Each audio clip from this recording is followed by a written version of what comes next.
Oo, talaga. Feel ko talaga yung bibig ko ay mag-gaganon-ganon. Dito yung dito ko ulit. Oh my God.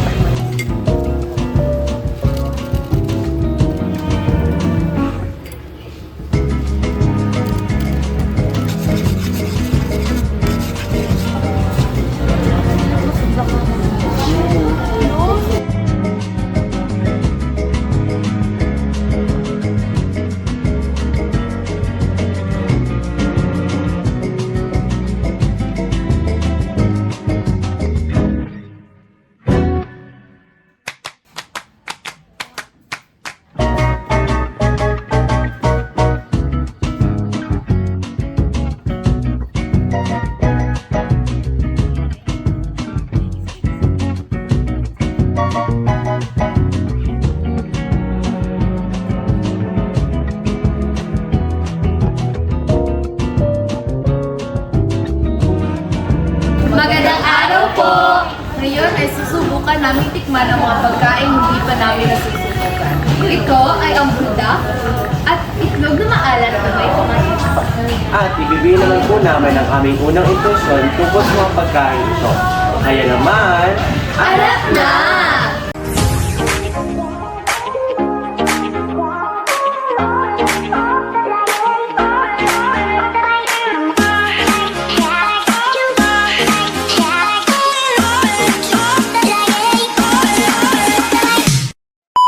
I think maybe, So guys, sa palagay nyo, ano kayang lasa nito guys? Ano siya, maanghang. feel ko maanghang talaga siya. Tingnan mo, ang Sobrang pula niya. Pula, guys. Tingnan nyo guys, sobrang pula niya. Itong na maalat, feel ko sobrang alat niya kasi maalat nga. Maalat niya. Maalat Itlog nga. na maalat. May maalat bang matamis guys? Like, Sa pangamoy, base sa pangamoy. So, actually guys, sobrang tapang. Napakatapang. Pag inamoy mo, ang lamig na. Ito, yung masyado na-amoy ko yun is yung kamatis lang kasi nag-overpower yung ano. Ito, aamoy yun ni Kate din guys kung ano ba yung amoy ng hatag na maalat. Maalat niya Malangsa siya guys. Malangsa siya kasi Malangsa sa base sa naano ko ay nilulubog nila ito sa asin ay tama ba tapos yun nga dun siya nagiging maalat sa asin sa Ang galing naman. kasi may nakita ko reel sa ano nun guys. Guys, ano percent amoy? Ito, may natikman akong buldak pero ito hindi itong klaseng buldak na to kasi sobrang Yung amoy ng sobrang ano, anghang niya nung tingnan. itlog is, yun nga, Parang malasa itlog siya. niya daw. Itlog. Hindi ko maamoy kasi may sipon ako. Overwhelming talaga yung kamatis. So, taste test. So, susubukan na namin guys yung 3 times buldak May spicy. pagkaulong. Sino man nauuna? Dana G. So ito, sobrang bisaya. Sobrang bisaya. Kaya. Kinakabahan ako guys kasi hindi masyadong mataas yung spice tolerance ko kaya baka kailangan ko ng sobrang raming tubig. Baka maubos yung tubig. And guys, so titikman ko na guys. 1, 2, 3. Oh my God. Alam niyo paano kainin guys. Ano lasabi? Hindi siya gaanong anong wala talaga. Kala ko hindi siya lumaanghang talaga siya guys. yung unang agat mo, hindi mo mararamdaman pero kapag nandito na ay hello guys, sobrang anghang na guys. So ayan na nga, manghang siya. Pero yung manghang niya ay sobrang sarap yung nakaka-addict kaya sige, na naman. Okay guys. Wow, music taste. Guys, ang ganda ng music taste dito. Oh my God. Wait lang. Wait lang.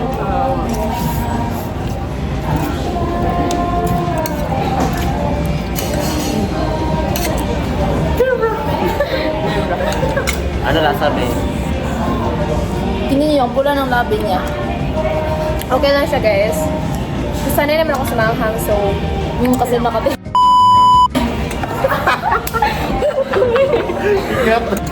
Para sa akin, hindi siya gano'ng kaanghang. Okay lang. Okay, next. Ikaw na. Uy, joke lang! Lumalabas ano? Di ba guys, pagkatapos ng ilang segundo, dyan mo na mararamdaman yung anghang. Kaya para sa akin, kung hindi ka masyadong mahilig sa manghang, kunin mo yung hindi masyadong manghang. Bonda carbonara. Magpansit canton ka na yun. Hindi ako marunong maghawak na siya. Oh, go na. So, yung next naman guys is si Precious Arfea Rebasura. So, if-full name natin siya guys kasi may kambal siya, baka malito si Ma. Malat. Malato. Malito kayo. Ayan, nagkukutsara din siya guys kasi hindi siya marunong mag-chopstick. Pero okay lang siya, guys. Like, nung pagkatikim ko, hindi na siya gano'n. Ito, dahil. Guys, Busin pili ko muna. anong Tagalog ng iluluwa? Nguyahin mo muna. Idudura. Kung idudura niya sa anghang. Ano last? Guys, naiiyak na Guys, siya, guys. lumuluha na yung mata niya guys. Namumula siya, guys. Oh my gosh. Naging kamatis na siya. Guys, tingnan niyo guys, yung kakulan na yung jacket ko. Yung cake niya, nasa huli. Oo, Yeah. diba? Same talaga tayo ng ano. Pero try natin kay Marvin baka Kay yung... Marvin, nakabukas pa yung cake niya.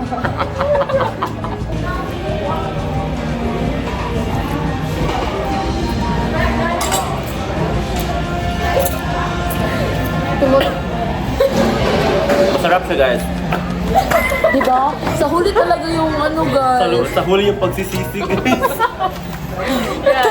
Nagpapawisan na siya, guys. Masarap siya noon na. Pero wag mong lunukin agad guys.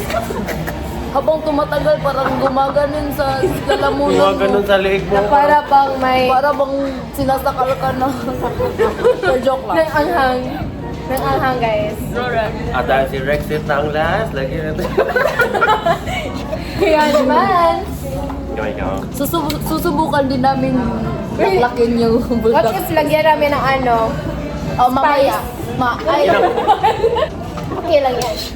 Worth it yung, magkano yung binayad natin? 28 pesos.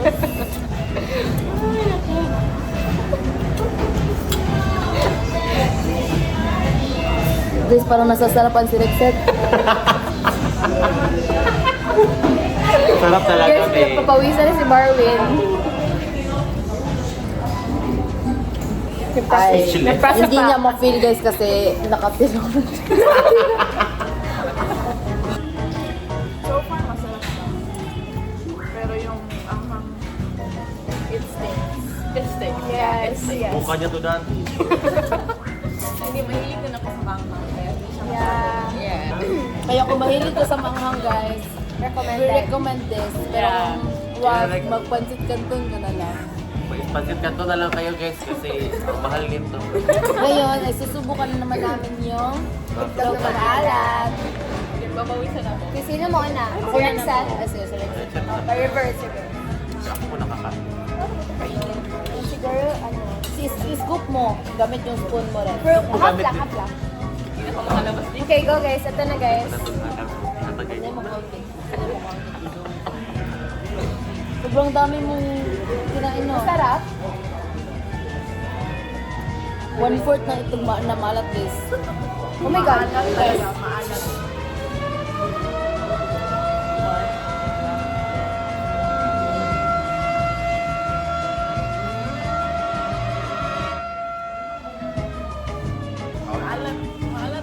Maalat. Maalat. So kapag kakain ka ng itong na maalat, dapat haluan mo ng kamatis kasi yun talaga yung dapat daw. Kasi yung kamatis ay... Parang nababalance out na yung ano. Next Ngayon si Marvin na naman yung titikim ng itlog na maalat. Ito, subukan ko na guys. First bite, thank you Lord. Matigas pala siya guys. Matigas daw guys, parang iba yun Mar. Sorry.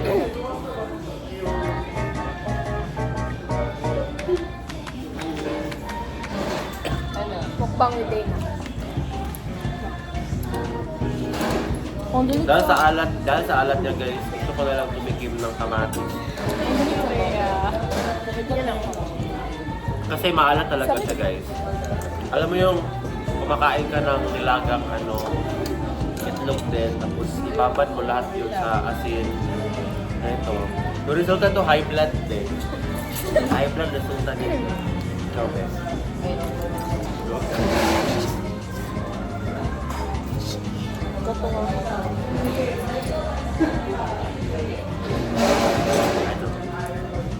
No? Hindi siya para sa akin. Yeah. Sana ako hindi siya para sa akin. Ang salt, super salty. Okay, ako naman guys. Actually guys, hindi ko talaga bet. Lalo na yung amoy kasi sobrang lang sa akin. Okay guys. Lagyan natin ng sauce.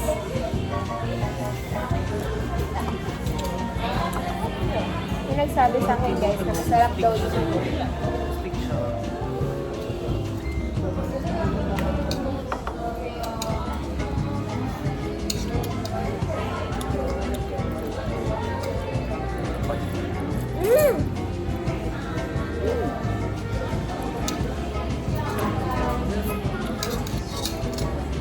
Masarap siya guys. Good combo yung itlog na maalat at kamatis. Kamatis. Yeah. Maganda siya na. Kaya pag kain. Sabay mo, sabay mo. Maganda Masarap. kumboy.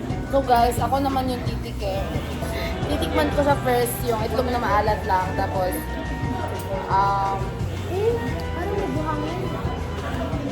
May like, may yung texture. Oh. so yan guys. Medyo may pagkasanti. Special participation. Halak siya eh. Halak.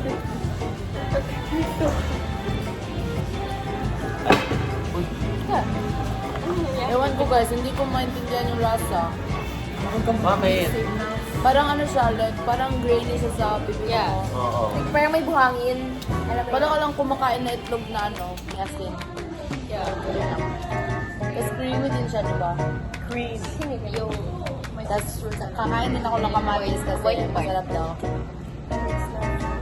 Masarap siya guys pag pinagsabay yung Masarap din alat. na lang kainin. Diba masarap pag sinabay? Hindi yung paisa-isa. Oo. Mas masarap talaga pag isasabay mo. So ngayon is i-rate namin Yeah, guys i-rate yung natin mga yung kinain namin. For Uy, ang me, bisay, ba't yung sagot niya? ko lang talaga yung itlog na maalat. Ayun, So, nagkabitol. Okay, so start tayo kay Dane na ratings so mo na i-rate yung guys. bulldog ng Yeah. 9/10 kasi masarap naman talaga siya pero maanghang lang talaga kapag Pero masarap talaga siya guys, maanghang lang kasi hindi sobrang taas ng spice tolerance ko kaya yun. Tapos yung itlog na maalat, I think 7/10. Pero masarap siya guys kapag may kamatis ka. Pag siya lang kasi isa yung kakainin mo parang may hinahanap ka eh. So, yun. Gets niyo ba? Yung parang Yes. mas okay talaga na dalawa. So, para naman sa akin guys, masarap yung bulldog. So, siguro bibigyan ko siya ng 10/10 kasi mahilig naman ako sa maanghang. And ito naman sa itlog maalat na may kamatis, 6/10. Hindi ko bet yung lasa, lalo na yung yellow na part. Kasi parang siyang sand na hindi mo maintindihan yung texture. Kaya it's a no for me. Para naman sa akin, i-rate ko yung bulldog 9/10 rin. Dahil nga masarap yung lasa pero may kick talaga sa end yung spice nandito sa throat. And then, yung itlog maalat, ay i-rate ko siya ng 5/10. Like, I feel like it's not for me because sabi nga nila yung texture niya ay may may lasang like, buhangin. And then like, super salty ng lasa niya. So, it's not for me then. Maalat nga siya. Ito maalat nga. From the word maalat. So sa akin naman, i-rate ko yung bulldog as 8/10. Kasi sa lahat ng bulldog na natry ko, ito pa lang yung napakaanghang talaga and at the same time, yung sa akin, meron siyang pagkapait na flavor. Oo, may aftertaste siya na mapait. And I mean, gusto ko naman yung maanghang, pero pinagpapawisan talaga ako pag maanghang. So, minus na yun sa akin. And sa itlog maalat naman, it's a 4 out of 10, guys, for me. Kasi, yun nga, may mabuhangin na texture sa bibig ko. And hindi rin ako masyadong fan of masyadong maalat na pagkain. So, yeah, yun lang. And lastly, ako naman, yung bulldog, 8 out of 10. Kasi ano, yung amoy pa lang niya, amoy pa lang niya, talagang at kaya strong siya. Tapos yung taste ko ng bulldog, masarap naman, masarap siya. Kaso nga lang, hindi ka mahilig sa baka, hindi mo talaga kakayanin. Hindi mo talaga Hindi pa kakayanin. kaya mag-chili pancit na lang. So, pansit-canton na lang talaga. Ano naman sa itlog na maalat, it's 5 out of 10. Hindi talaga siya masarap para sa akin. Ayaw ko yung maalat. Yung pagkaalat niya. Tapos may texture siya sa bibig. Kaya ayaw ko. Yung salty siya. Mabuhangin siya. Feel ko okay talaga yung itlog na malat. Kaya naman, kainin natin. Tinimpla natin. Kapag may nilagay kasi dito Like yung parang siyang ano, may pipino. Oo, May may full mga- ingredients. Pero kasi ito, yung As in raw, raw talaga. lang. Raw lang talaga. Kamatis lang talaga yung dala Like, makikita nyo yan mamaya guys kung paano, ay wait lang, ita-flash ko yan dyan. Ipa-plus namin dito kung paano talaga yung paggawa ng Gawa namin. namin para Yeah. Para lang gumanto siya guys. Pag nakita ko sa'yo mo, Hindi ko na ito. Kasi huwag niyo din kainin itong malat kapag may UTI kayo kasi Oo. nakakasira yan sa high blood labas niyo. Iba yung alat niya. Yeah, living. Not recommended. Pinaghalong bulldog at itlog na maalat. Na para bang Good Lord, huwag na. Huwag na, kutsara na lang din.